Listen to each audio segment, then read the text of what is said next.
नमस्कार दोस्तों, मेरा नाम है मनीष कुमार सिंह और आपका बहुत बहुत स्वागत है 4 PM महाराष्ट्र पे। दोस्तों, छगन भुजबल से मुलाकात पर सबको इंतजार था कि आखिर शरद पवार का रिएक्शन कब आएगा। और अब शरद पवार का रिएक्शन जो है वो सामने आ गया है। और आपको बता दें कि इस मीटिंग पे सभी की नजरें थी। उसके बाद से लगातार कोशिशें चल रही थी कि आखिर पता तो चले कि दोनों दिग्गज नेताओं के बीच में आखिर बात क्या हुई है। महाराष्ट्र में अक्टूबर में विधानसभा चुनाव होने की उम्मीद है और सभी अंदाजा लगा रहे हैं कि 3.5 महीने के बाद जो है वो चुनाव विधानसभा के शुरू हो जाएंगे। ऐसे में अजीत पवार जो गुट है, उनके दिग्गज नेता छगन भुजबल ने बीते सोमवार को जो शरद पवार हैं उनसे मुलाकात की। ये मुलाकात ऐसे समय में हुई जब एक दिन पहले ही छगन भुजबल ने शरद पवार पर निशाना साधा था। अब इस मुलाकात पर शरद पवार का पहला बयान सामने आया है। शरद पवार ने एक प्रेस कॉन्फ्रेंस में कहा है कि छगन भुजबल के हाल के 2-3 भाषण अच्छे रहे। उन्होंने मुझसे 2-3 विषयों पे बात की। मुख्यमंत्री ने एक बैठक बुलाई थी।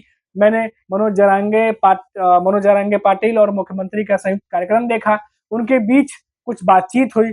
4-5 मंत्री ओबीसी के आंदोलन को सुलझाने गए थे, लेकिन उन दोनों का क्या हुआ? जरांगे और ओबीसी से क्या वादा किया गया था, इसका खुलासा नहीं किया गया।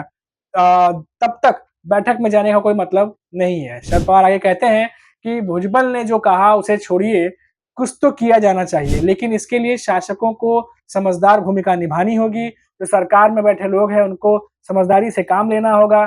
चाहे छगन भुजबल ने मुझे मार्गदर्शन दिया है और कहा है कि शांति बनाने के लिए आपकी आवश्यकता है। इसके बाद अगर हम आगे बढ़ें तो शरद पवार ने राज ठाकरे पर भी बयान दिया है और शरद पवार ने कहा है कि वे समय समय पर ऐसे बयान देते रहते हैं। 8 दिन, 15 दिन, महीने, 2 महीने कभी-कभी जागते हैं। जब वे जागते हैं तो बातें करते हैं। वे ऐसे लोगों के बारे में टिप्पणी करते हैं और बातें करते हैं जो कल के अखबार में खबर बन सके। बता दें कि महाराष्ट्र के सीएम एकनाथ शिंदे ने पिछले हफ्ते ओबीसी के मुद्दे पर सर्वदलीय बैठक बुलाई थी। इस बैठक में विपक्ष का कोई नेता शामिल नहीं हुआ था।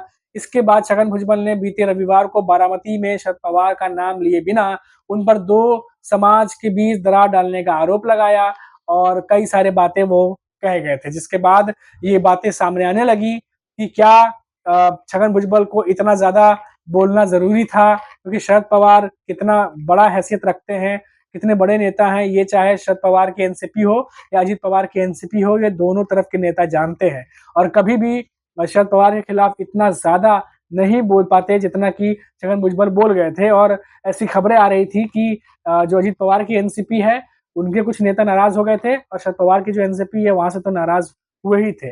और इसी नाराजगी को समझते हुए छगन भुजबल जो है वो अचानक शरद पवार के घर पहुंच गए थे उनसे मुलाकात करने।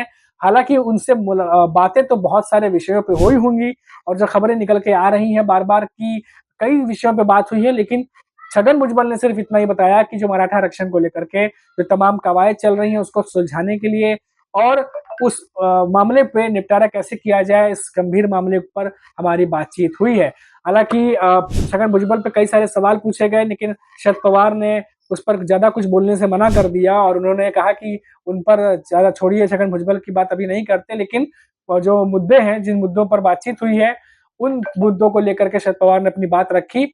और साथ ही साथ जो है अब उन्होंने कहा है कि इसका निपटारा किया जाना चाहिए, क्योंकि हमने देखा कि पिछले कुछ महीने में शरद पवार लगातार किसानों के साथ उनकी बैठकें चल रही थी और मराठा आरक्षण को लेकर के भी वो सरकार को घेर रहे थे कि उनकी बातों को सुना जाना चाहिए और साथ ही साथ इस पर सोल्यूशन के साथ सामने आना चाहिए।